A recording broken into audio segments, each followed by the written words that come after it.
Estamos para el Provincial y el Provincial Radio. Mi nombre es Alfredo García Calv. Estamos con el doctor Caruso en el marco de una causa que recién ha culminado la sentencia, que esta sentencia condenatoria para 3 imputados que en principio eran denunciantes en la causa y extrañamente terminaron como imputados, sufriendo también periodos de detención. En el caso la contradicción es que eran 4 imputados. La sentencia determinó que 3 de los imputados eran culpables y 1 absuelto, resultándose que la persona que resultó absuelta estuvo detenida con prisión preventiva en el término de 3 años. Luego de esto se determinó que esta persona era ajena a los actuados, o sea, una sentencia absolutoria, contradiciendo, ¿no es cierto?, los mismos parámetros de la acusación, que en principio acusaba a 4 personas de un delito muy grave, tal como el de la coacción agravada.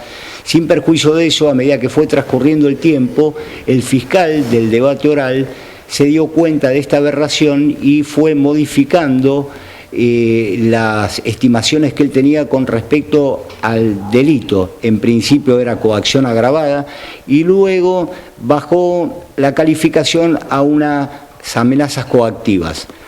Es también válido recordar de que en el marco de este proceso, que en principio eran 6 personas, luego quedaron 4 porque se les dio la posibilidad a 2 personas de firmar una suspensión del juicio a prueba, lo que se denomina probation, que en definitiva, después de un transcurso del tiempo, serían sobreseídas. Ese es el resultado de una suspensión del juicio a prueba, lo que contradice eventualmente a esta sentencia, donde resultan ser que los restantes personas que fueron imputadas resultaron ser condenadas a pesar de eventual sobreseimiento de 2 y una absolución. La sentencia es totalmente contradictoria de principios procesales y arbitraria. Esto será motivo de eventual recursos por parte de nosotros, que somos los defensores, que asistimos a esta aberración jurídica, pero que no nos sorprende porque en el Departamento Judicial de San Martín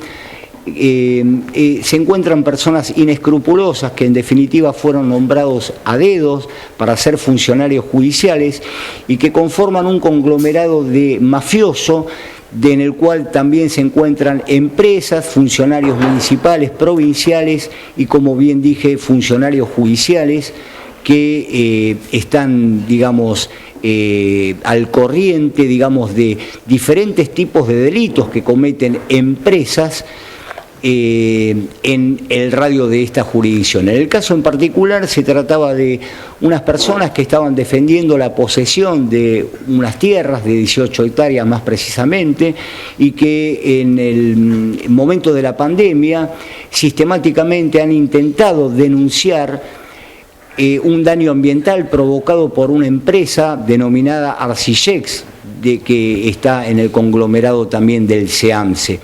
Ya cuando nombramos esto podemos determinar de que cuando nombramos la palabra SEAMSE que esto es una mafia y que representa muchos intereses económicos y que, como va a poder explicar mi colega, cuáles fueron las conductas que determinaron, al revés del sentido común, lo que resultó ser en condena. O sea, los denunciantes resultaron detenidos en principio y luego condenados de forma inexplicable.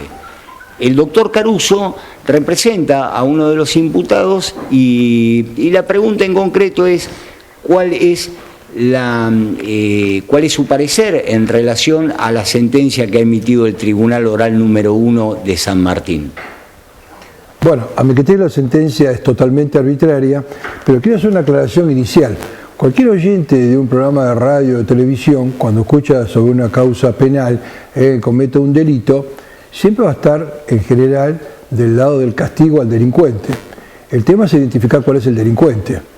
En este caso, no son los delincuentes las personas que denuncian, como bien dijo el doctor, que nada menos que el 13 de julio del 2020, en plena pandemia, donde nadie se podía acercar a 20 centímetros del otro, sin un barbijo ni nada, se pueda una empresa privada, en un predio privado, que no era dentro del SEAMSE, donde tiene algunos controles sanitarios, pueda estar enterrando residuos sanitarios, patológicos y demás sin ningún problema. Ahora, las personas que concurren, lo observan, llaman a la policía, intentan denunciarlo, terminan siendo condenadas por amenazas, cuando en realidad lo que bien podríamos decir nosotros, que este propio juicio es una amenaza, pero ¿hacia quién? Hacia las personas que descubrieron esto. Acá está el ministro Cabandier con unos convenios donde alguien tenía que explicarle por qué no se cumplió aparentemente toda la ley de residuos peligrosos, que tiene un montón de exigencias, no se puede tirar la basura ahí. Y en el medio, cuando ellos ingresan, ya no una orden de que de apuro, tal cual como el repente, de apuro había que taparlo todo, restos humanos, restos de hospitales y demás, cuando él exige un montón de cosas. O sea, este propio juicio había que decirle que es una amenaza para toda aquella persona que descubra uno de estos fraudes tan habituales que vienen desde el gobierno, con empresas, corrupción y demás, que no interesa investigar. Y lo voy a resumir de esta manera. Cuando alguien no quiere investigar, hace lo que hizo este juez. Arranca diciendo, nosotros tenemos que concentrarnos en el objeto del juicio. ¿Qué es esta denuncia que le hicieron a ustedes de amenaza? Pero escúcheme, pero está todo el contexto de quién es la propiedad, qué es lo que estaban haciendo, están cometiendo un delito. El doctor Mandaladoni que lo explicó con lujo de detalle, donde lo interrumpieron un montón de veces para que no pueda terminar de hacer las preguntas, pero que lo terminó confirmando en una excelente presentación, con videos, con fotos y demás, donde le dice cómo se hace para amenazar a gente a 100 metros y rodeado de nada menos que 8 comisarios y 50 policías, que todos concurrieron. Yo le invito a cualquiera de los oyentes o televidentes, a ver si cuando denuncian la comisión de delito le vienen 50 policías y 8 comisarios. Solamente cuando hay un interés económico o un interés en tapar una cosa de gobierno ocurre eso. Y para sintetizarlo podemos decir de esta manera, esta es la sentencia, la que nos dieron hoy. Tiene 92 páginas. De las 92 páginas, 86 repiten lo que dijeron los denunciantes. 6 resumen lo que el doctor, el otro doctor, Mandaladoni, en mi caso, dijimos para argumentar estas cosas. En el caso de ellos figuran, en el caso mío ni siquiera figura. ¿Qué es lo que no figura? Pedir las copias de esto para que la justicia realmente investigue que la comisión del delito es, mientras toda la población estaba asustada y estaba muriendo y no había vacunas, 13 de julio del 2020, se estaban enterrando todo este tipo de cosas a escondidas y se intentó que no se supiera. Ese es el verdadero delito y lo que la población o el televidente debe decir, me interesa que se castigue al que comete delitos, no al que se da cuenta que estaban cometiendo delitos. Lo peligroso para esto es que personas que denunciaron la comisión de un delito, finalmente, por la connivencia policial, judicial y provincial a través de funcionarios del Poder Ejecutivo de toda índole, han dado vuelta esta causa y los denunciantes resultaron imputados en principio. Pero eso no es todo. La calificación legal escogida no solamente era con una finalidad perversa, que era detenerlos. Todos bien sabemos que hay delitos que son graves y que no merecen la excarcelación, o que no son, digamos, que no es posible otorgar una excarcelación donde los delitos son graves. Esa fue una de las formas que eligieron, pero esto surge que en la dogmática penal el delito, digamos, que se les intentó imputar en principio correspondía al fuero federal. En una abstracción y en un desconocimiento y sacando un salvavidas de donde pudieron, han determinado que, y dándonos la razón, que el delito no era el que se correspondía, no era coacción agravada, sin perjuicio de la jurisdicción que no correspondía, y para acomodar todo esto, lo que hicieron fue disminuir la calificación legal y finalmente terminamos en el delito de amenazas coactivas, para poder, digamos, determinar la jurisdicción y competencia de este juzgado ordinario que pertenece a la misma jurisdicción de donde se cometen los delitos. Esta simple prueba corrobora de que distintos funcionarios son partícipes, no solamente desde el punto de vista intelectual, sino que desde el punto de vista económico. Ellos forman parte de esta mafia. Y esto es peligroso a los hijos del perfeccionamiento de la vida real, no solamente de la dogmática, sino que además es una cuestión de que a todos nos puede pasar. Bueno, complementando todo lo que excelentemente bien dijo el doctor, que además sería lindo que todos escucharan todo lo que dijeron los defensores y que casi no está resumido.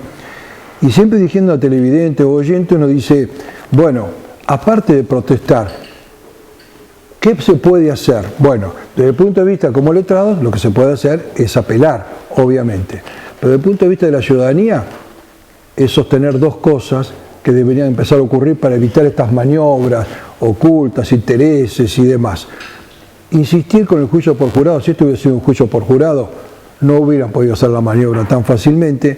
Y segundo, insistir con un proyecto naciente de denuncia con respecto a los que hacen una falsa denuncia. Lo voy a decir de esta manera.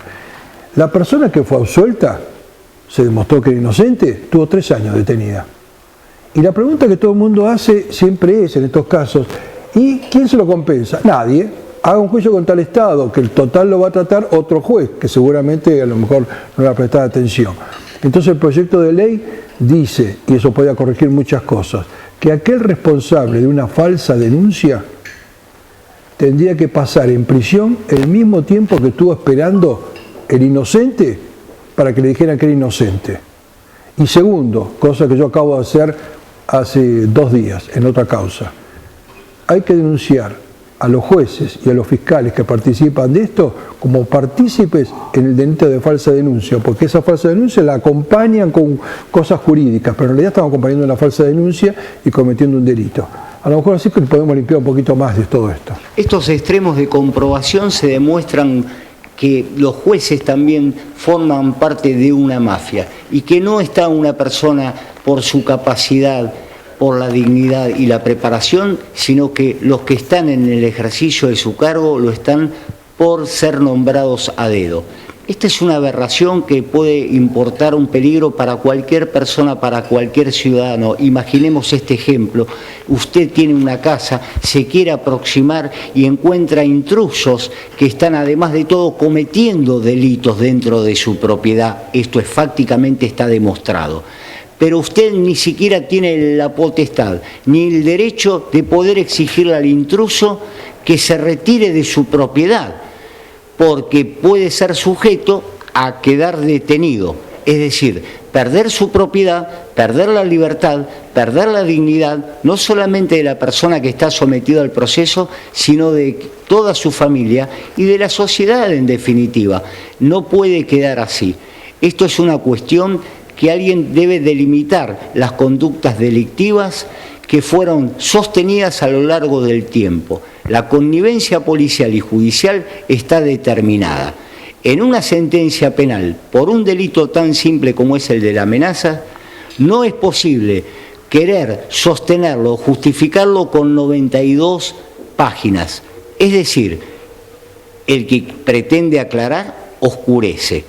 No existe acá ámbito como para poder demostrar lo que aquí se intenta sostener en un escrito donde el juez no ha dado siquiera una versión cierta.